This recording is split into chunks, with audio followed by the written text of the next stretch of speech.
Welcome, everyone. This is David Suson, and you're listening to Inside the Leader's Mind, where what's in the way becomes the way. People ask me about that phrase all the time. They say, what do you mean what's in the way becomes the way? Well, if you think about, sometimes it's the biggest obstacles that we have faced that we needed to push through where we get the biggest growth.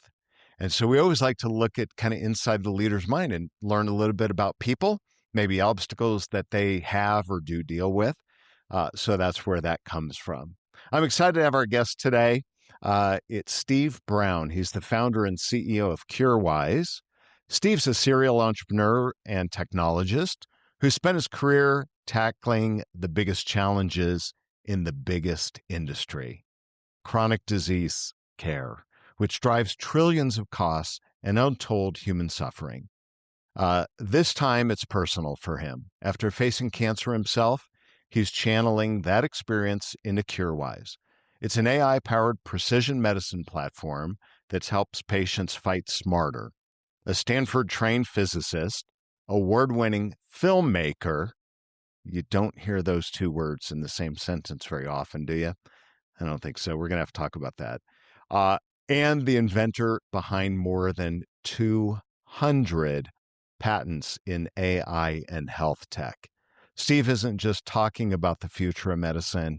He's trying to accelerate the moment we cure cancer. Steve, welcome to the show. Great to be here, David. And actually, sometimes you do hear physics attached to other unlikely things because physics is always about the big questions of the universe and about going to first principles. And sometimes that leads you to really big things on the frontiers of all kinds of fields, including healthcare and technology, obviously.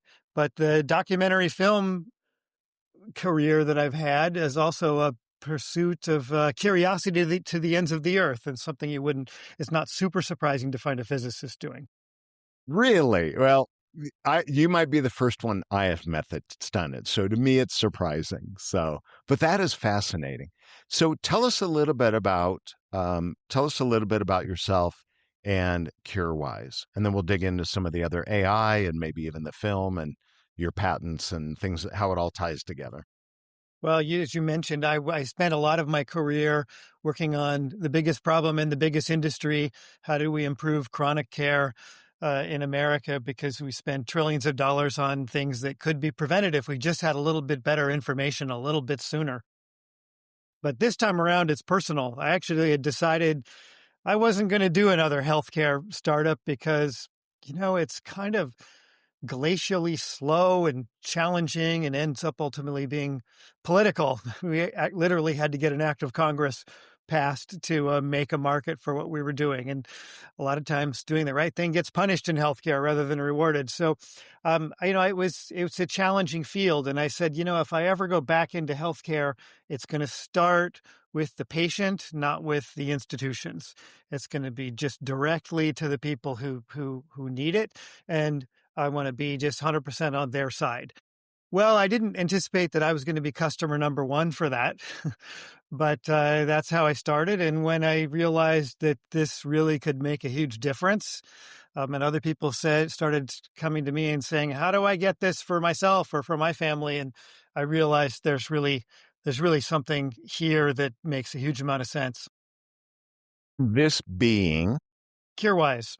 So CureWise is the name that we put on it, but it really started off about using AI, a pretty sophisticated kind of management of AI together with your medical record and your genomics and your biopsies and all this details of your medical record that might be somehow in some attachment to your medical record that your doctor might not even talk to you about.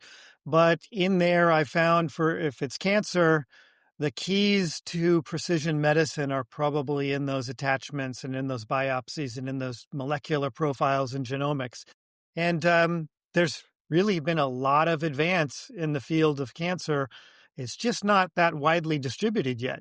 If you go to the Mayo Clinic or Dana-Farber or UCSF or UCSD or one of the centers of excellence, you're probably going to be a little bit closer to getting to the frontiers of what's possible. But if you're going to just, you're a regular doctor who might have patients with all kinds of different cancers and things going on, you're probably going to get the standard of care, which is almost by definition the thing that kind of worked on average for more people than other things. But it doesn't work all the time. In fact, I think it depends on what treatment it is, but I think on average it works about 30% of the time.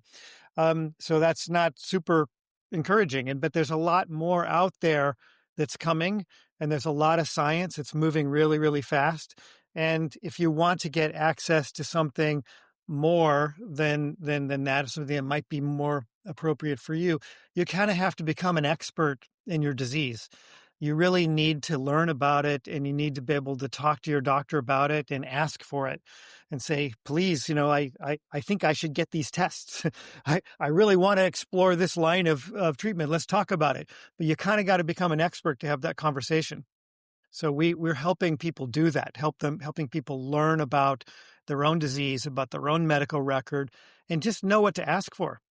That's the starting point. So you mentioned that the standard of care, but not the I'll call it leading edge, center of excellence. Why do you think things have not progressed faster? You said it's accelerating now, but why do you think there's been so much research and stuff? How come it's been slow to come to my doctors? Well, I'd say that actually this is a consequence of the opposite. It's because the field is progressing so rapidly that the gap between the frontier and then what the average doctor is seeing is getting wider. So if it was a really slow moving field, everyone probably would have the same thing. It would all be the same old stuff, but it's advancing very rapidly. And it's like there are multiple exponentials all kind of converging. One is the exponential on diagnostics. I mean, it used to be we do a bunch of tests in the lab, but now we're doing the genomic testing, not of you, but of your cancer cells. And the molecular profiling and all this detailed, what's in all those tests? Like, what are all the unique gene variations of the cancer that you have? Hold the clues to what that cancer might be more vulnerable to. So there are different treatments depending on which particular mutation you might have. And that's just the tip of the iceberg, because in the end, everybody's cancer is completely unique. It's your unique genes mutated in some totally unique way. So everybody's cancer is different. But we're starting to discover more and more mutations that might have been a mutation that enabled the cancer to survive, all the body's mechanisms for trying to weed it out. But once you figure out how did it survive, cancer is not supposed to survive. We've got an immune system. You have programmed cell death, that automatically, cells that, that are defective are supposed to kind of shut down and kill themselves. Well, those are somehow with cancer, it's evolved a workaround to that. So if you figure out the exact workaround that the cell did, then maybe you can go disrupt that and maybe you can kill that cell. So, the new therapies are mostly in this category of immunotherapies, help your immune system find the cancer. And then other like molecules that sort of disrupt whatever survival mechanism the cancer has evolved. So that ends up becoming very, very precise and very specific to you. In the end, a million people have cancer. It's a million different genetically unique diseases. Someday there'll be a million different precisely crafted cocktails of treatment that are optimized for each person. That's not where we are today, but every day that goes on, we're getting closer and closer to that idea. And CureWise is more on the patient understanding perspective, correct? Yes, because look, a lot of other people are working on the institution side. It's like, okay, the world doesn't need us to focus on that. Your insurance company has an AI, your doctors are getting AIs, the health system's getting AIs, everybody's getting an AI. And patients are going to ChatGPT, and which can be great, if you've got something simple, if you broke your leg or whatever, something sort of simple, like it's fine. But when you get cancer, you gotta have a big medical record. You got a lot of detail. There's a lot of, it needs special care and special treatment and special security and privacy. And there are a lot of things you you want to go to a specialized AI for that. And that's what we're working. So cool. Now, this is not your first rodeo, right? You've had a No, few other successful businesses. Is that yeah, right? yeah. And including in healthcare. And I went back to just like looked at back one of my patents from over 20 years ago that's long since expired, but it was on the combination of genomics and patient monitoring and AI to figure out better ways of treating chronic disease. Well, we were, as entrepreneurs often are when you get excited about a new idea and a new technology, we were too early for the genomics and we were too early for the AI.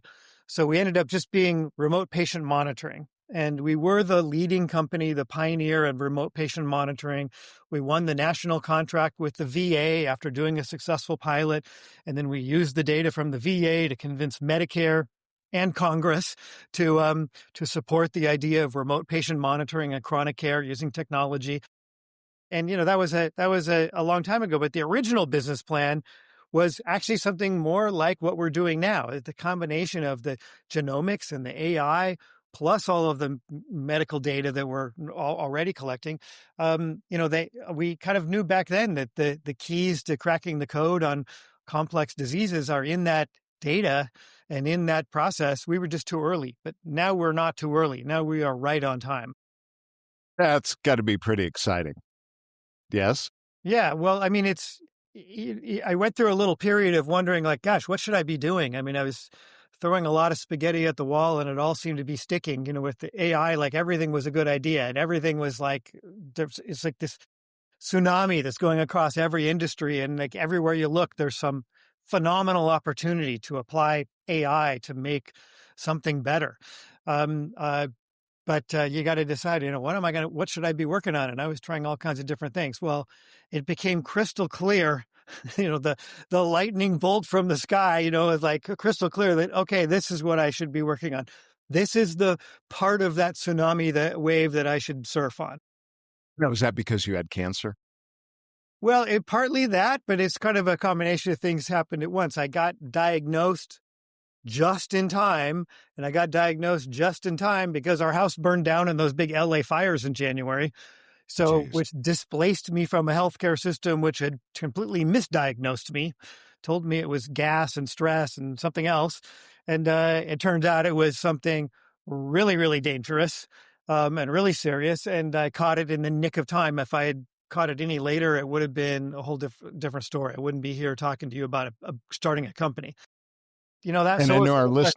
The fire and then the diagnosis and then kind of using AI and realizing I could use AI to really improve the trajectory of what was going on. And all those things converged. And I know the listeners are going to be thinking about this and they're going to say, so are you okay now, the cancer? Well, I've had a complete response now that I've gotten onto the precisely targeted cocktail, which is not even FDA approved yet for my disease. It's approved for something else. So it's off label and, it's has a lot of case studies and the centers of excellence are doing it. But, it's not something that's the standard of care yet. It's something that's in that new precision medicine category. In fact, they were just about to do a phase 2 clinical trial on this combination that I'm on at UCSF, and then they canceled the clinical trial.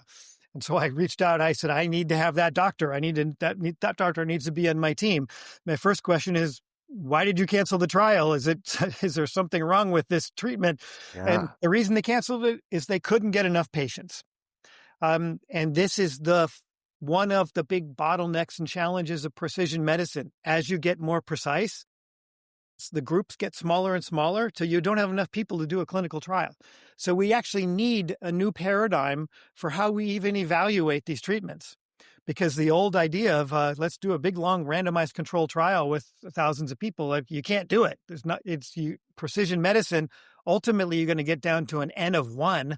It's like there's no clinical trial then. It's you need new ways of evaluating of this. And I think within AI, there are some, and this is something we're working on, is new methodologies for how you even determine whether or not something works or not. So we need. Our mission is to make precision medicine more accessible by helping people understand what's available to them today and advocate for it. The next phase is, well, we actually need to help move this whole field forward by helping develop new ways of understanding whether or not something works or not, because it turns out we end up having just a bunch of case studies, but no randomized control trial for a lot of these drugs. But there are new ways to evaluate that. And then ultimately, the next phase after that is, well, let's really dig into personalizing your cocktail. I mean, right now we're looking for just a few mutations, maybe 100 different mutations, but it's a small list of mutations. At some point, we're going to be genotyping the entire cancer cell and then hundreds of the entire cancer cells and figuring out like what's its next move? How's it going to evolve? Like how are we going to predict that? Because we know that if you hit it here where it's vulnerable, maybe it'll just evolve a workaround to that too. But if you kind of understand more about it, you can hit it harder and do a better job of wiping it out. Oh my gosh. It's unbelievable what you're doing and that you took on such, I mean, it's, just a small little problem that you're attacking here. What is it that as an entrepreneur, what is it that drives and motivates you to do this? I'd say the motivation is more as a scientist. I mean, yes, this is one of the grand challenges of humanity. I mean, it's like a metaphor, like curing cancer. It's been around, since Nixon launched the 1971, next moonshot as we're going to cure cancer. Well, obviously we haven't done it yet. 600,000 people are going to die this year of cancer. It's in the U.S. alone. It's a very unsolved problem. And the reason why it's so complicated is you really need to kind of unravel the mystery of life itself. I mean, what is cancer? You've got trillions of cells. They're dividing and, there's errors that happen all the time. It's kind of a miracle that we don't have more cancer because there's mutations going on all the time. But we've got these mechanisms in our body that kind of keeps us coherent, keeps all our cells on the same page. All of our cells evolve together, one generation to the next. What happens with cancer is you get a rogue cell that says, you know what? I'm not part of the group anymore. I'm just going to evolve on my own. I'm just going to look out for myself. And it becomes a parasite. It's evaded the body's natural kind of miracle that holds us all together, and it's going off on its own track. So, when you start to understand like what actually is cancer, what's going on, it's sort of this Darwinian evolution happening inside, in some cells in your own body, you realize that to actually defeat that, you really have to go deep in kind of to the mysteries of life itself. So it's super unfortunate, but as a scientist, it's super interesting to dive into it and figure I'm not just like, how do we do some simple thing? It's like, well, how do we unlock the mystery of life itself? Okay, well, if we do that, then we're going to also cure cancer. It's interesting. Yes, and I call it big audacious goal, right? That is a big audacious goal to take this on. As a leader, because you've been doing this a while, not just this business, but just, with teams, has since your cancer diagnosis and the work you're doing, do you think that's changed how you work with and around people now or lead people? Is there any correlation there? Well, there's some parts that are similar to when I started the Health Hero Network, which was the remote patient monitoring chronic care company, because we were very clear, like, we're working on the biggest problem in the biggest industry. And if we don't solve this problem, our country's going to go bankrupt. It was a big, bold, audacious thing that we were trying to do. A lot of the day-to-day grind was like, hey, make our piece of it better, faster, cheaper, and make sure it works. But, that was in the context of a big goal. It wasn't as big and audacious of a goal of like cure cancer. But what I've seen is that when you do have a really big, audacious goal that is going to help a lot of people, it's very motivating to a lot of people. A lot of people want to support that. A lot of people, really wonderful, amazing people have stepped up and joined our team, and people are investing in the company. And it's a, I'd like to say it's a fantastic business plan. We get smart people working on this. We're going to create a ton of value. We're going to move the needle forward on this. We're going to accelerate this. There's no question we're going to create a lot of value. But that's not why people are even investing in us. They're investing in us because it's like, you know what? There's some passionate, smart, motivated Yes. people attacking a worthy problem, and we want to be a part of that. So, the surprising thing is like the more I go into like, here's why it's a great business, the more people are like, yeah, fine. This is something I care about. So that's, it's great to be working on something that matters. Is this for you with all the things you've done? Does this rank up there pretty high as far as passion? Well, it's funny because it wasn't the mission I chose. It was the mission that chose me. I mean, it was a little bit, I was a filmmaker for 10 years and, there's the sort of the classic archetype of film, the hero's journey, and there's the call, and then you resist the call, and then eventually you say yes. Like I feel like I've been resisting this call for a while. I was like, I wasn't going to do something in healthcare. I kept making all these excuses and reasons that that wasn't for me. But then it's like, okay, well, I'm accepting the call right now, so I'm all in on this. You're all in. You're all in. I know we had chatted previous to the call just a little bit about when you're the entrepreneur, you're kind of the brains of the operation doing it. Um, as you've grown and you've got team to work with, what's been the hardest part about leading a team and not doing everything yourself? Well, this is Or maybe something. you are still doing everything Well, no, yourself. no. I was until I started to recruit a team. And then I'm happily handing off to a really wonderful team, more and more chunks of everything. But this is something where my perspective maybe changed since when I did this 20 years ago. I, just because you have I'm 60 years old, I've been diagnosed with a scary cancer. I'm raising money from investors, like the question, I'm more conscious of like, I don't have infinite time. When you're doing this, when you're 25, you sort of take for granted that, like, like I got plenty of time, but I don't know. Nobody knows how much time they have, but this created on one hand, more of a sense of urgency, but also more of a sense of like, I shouldn't even presume to try to do this myself. I need to be kind of pointing at that North Star and leading the charge forward. But this thing only works if I find really great people that want to join in that mission, and people that are way better at whatever part of it that they're doing than I am. That's the whole challenge. That's generally the challenge of leadership is that you want to find great people and hopefully inspire them to kind of join you in the mission. So that's what my job is now, to find great people and convince them to join us in this mission. And once they're on board, what have you found for yourself is the biggest challenge managing a team, leading a team? I think that what I've discovered is when you have a big, audacious goal, kind of a big North Star, it's actually a lot easier than when you don't, because you kind of know why we're doing this and where we're going. I think that the challenge when you're taking out something big is focus. Like we can't do everything. We got to focus on what's the piece that we should do first and what's the piece that we should do next. What order should we do this in? And it's kind of like, like Elon Musk, building a building a colony on Mars. It's like he's not hiring interior decorators for the colony on Mars yet. He's like building reusable rockets. That what's motivating that team, that why they're doing it is like they're going to make those reusable rockets bigger and bigger and bigger until they can finally set up shop on the moon, and then they're going to go to the next step.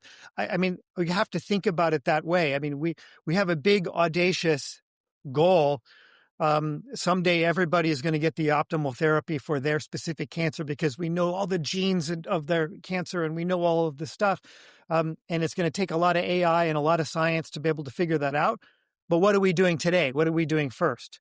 There's a lot we can do today, which is just help people today get more educated on what's possible for them today. I mean, like, let's do something very practical that can help people today, but it's a step along the path to the bigger thing. So, but the challenge with every startup is focus. And as somebody told me this, or maybe you told me it. No, somebody told me it's the startups don't die of starvation; they die of indigestion. They try to do too many things. But I think it's like, to have a really great team, and they're constantly like also reining this in. It's like, okay, there's 5 things we want to do, but let's just pick the 3, the 3 things we're going to do. And let's do that first. So that's sort of the general thing, but I've got great people that have a lot of experience and have been through this before. It's not their first rodeo either. So, I'd we're have all to have a good team like that. Yeah. But, when we chatted, you talked about a competitive moat. Do you recall that? yeah. That's what Tell everybody asks about in the AI world. It's because everybody's vibe coding a demo, and everybody seems to be doing everything.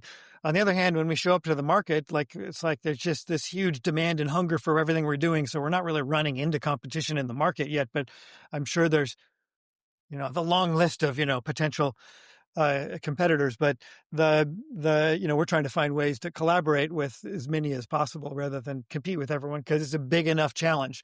But the real competitive moat, and it's there's some ways there's a lot of technology that's become a lot easier. So we used to be like, hey, we got all this technology, like that's our moat. Well, that's become a lot easier, so that's less of a moat. But momentum and trust of like real people who need what we're doing, and real patience.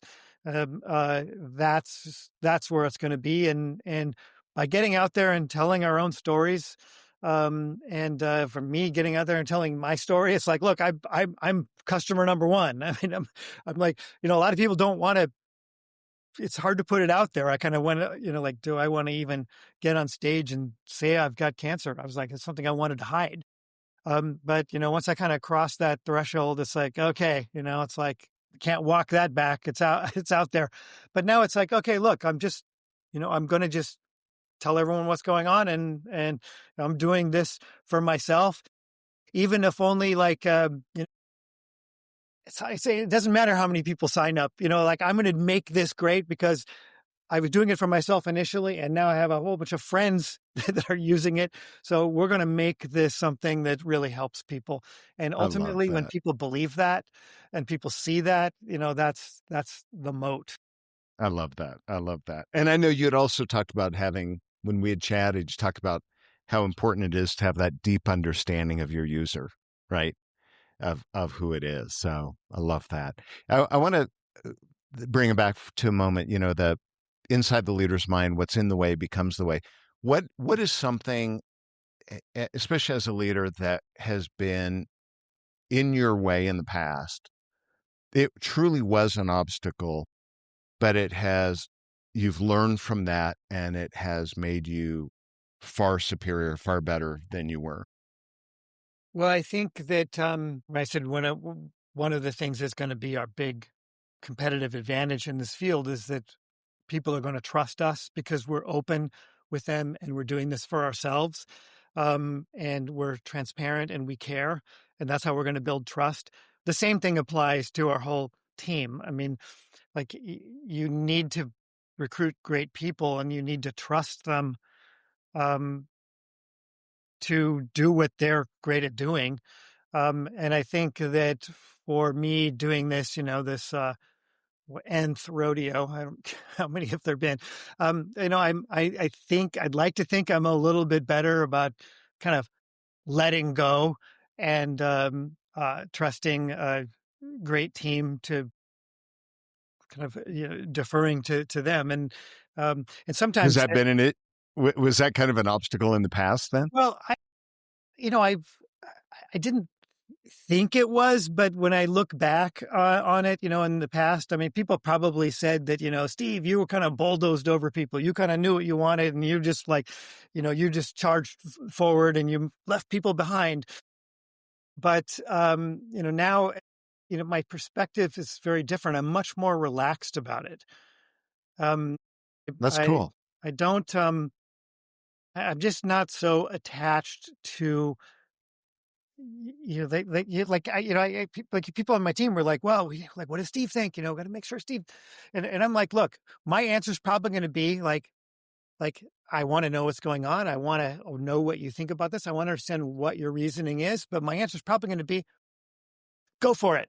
That's probably what my That's answer's going to be. that's awesome growth. How about this? How about this? Are there, as you reflect now and you look at your own leadership, your own abilities, is there a habit that you have that really is helping your team? And then is there a habit that you know you need to improve on that might be holding you back? Well, I think there are probably two sides of the same coin in that I do have very high expectations and I am not super patient. I do want us to move. I want us to, and I just have this sense that the world is moving so fast. I want us to move at a breakneck pace and to expect ourselves to do great things. And it's the other side of that is just for me to be in the same trap that I might have been in before of pushing too hard or expecting too much and not being patient enough. And because the fact is, these are complicated things. It takes time to do them. And, you kind of listen to the podcasts about AI. You sort of have this thing that, hey, everything's already done. You just push a button and it makes your app for you. And everything's so, everything's so easy now and people are going to be redundant pretty soon. The reality is you need really smart people deeply, deeply into this more than ever. You just don't need, you can do a lot more with a smaller team, which is fantastic. Great for entrepreneurs to be able to work on bigger problems with a smaller team. But, it's a lot of work. There's a lot of detail. There's a lot that needs to be done. And, execution is still a real, challenge. It is wherever the rubber meets the road on all of this. Yeah, I can imagine. Well, we've come to the point where I'm on my last question just because of time. I wish we could talk so much longer. You're fascinating, and the work you're doing is so important. And I want to stay in touch and make sure our listeners at the end will give them a link so that they can follow along. But the last question is, what question do you wish people would ask you, but they don't know to ask you? Could be about anything. Doesn't have to be about work, job, doesn't have to be about CureWise, but what's a question you wish people would ask you? They just don't know to ask you. Well, I think that because you did kind of tell me you were going to ask me this, but I realized I probably already answered it. But because it was about going deeper into the science and that to solve this problem, we need to go deep and to kind of unravel some of the we need to be in the frontier of unraveling the mysteries of life to do this. But I think of another one. People ask me a lot, Steve, you spent like 10 years going and making documentaries, and are you still going to be making movies? Or like whatever happened to that? Is that just a little sidebar? But what actually it is it's that also changed my perspective on everything, realizing that what's important is not the answer. It's having a really good question. And that's in the AI world. It's just, it's even more true than ever that everything is about having a really high quality problem and a really high quality question, because now the answers, are more there for you if you've got a good question. But one of the questions people do ask me is, Steve, are you going to make a movie again? And I actually had a plan to do a 3-part series about physics, life, and consciousness. And I did the physics one, and I was like planning, and I wrote the treatments about doing one about kind of the life, like what is life and then what is consciousness. I realized that it's not a movie yet. It will be someday, but we're actually working on like the what is life question as we go deep into the cell biology and cancer. And then when we're working on AI, it's like calling the question about consciousness, like in a very philosophically meaningful way. So I sort of put that out there that I'm working on this 3-part series, and it turns out I'm actually working on part 2 and part 3 right now with this company. That is wild. That is wild to think of it that way. That's pretty funny. Did you just think about that as we came up with this, or have you been thinking I thought a little bit the about that realization? 3-part series, but somebody asked me earlier today about, well, what about movies? Are you ever still going to do more movies? And it's like, well, yes, I'm always going to be involved in a film, because a film, documentaries, it's a wonderful way to pursue your curiosity to the ends of the earth. It's just not a very good business. So, but I realized that once you sort of think about life as a story, and when you do this I've done documentaries on like some very famous people, on people that won the Nobel Prize, and you do these extensive interviews, and people tell you their whole life story, and you go really, really deep, and then you have to chop it down to a 90-minute feature film, and you realize that you think about your own story, your own life, and like, gosh, like, what did I do today? Is today going to be on the cutting room floor, or is today part of the story? So you start Steve being Brown your in own his story. life in 90 minutes. Right. Right, right. Too funny. So, Steve, if someone wants to learn more about CureWise, what's the best way for them to learn, to get more information, to reach out? Yeah. So go to CureWise.com. And if you go to the blog.curewise.com, you'll see that we're publishing a lot, like every week, just about every week. Or I'm putting out another article that's sort of about our ideas and goals and journey, and about the science. But if you go to CureWise.com, get on the waiting list, and we're going to be inviting, fill out all the forms, but we're inviting people, more and more people, to be kind of coming along with us, with some hand holding, but open to the public, early next year for everyone. Follow me on LinkedIn if you want to get in touch with me. So Brown And I'll Tool. put all the links in the show Yeah. notes. I'll put all the links there. Steve, you've been fabulous. Thank you so much for being with me. I appreciate it. Great. Well, thank you, David. My pleasure. Folks, this is Inside the Leader's Mind. I'm David Suson. If you enjoyed it, subscribe, share this, and tell your friends. Thanks so much for being with us. Steve, thank you again.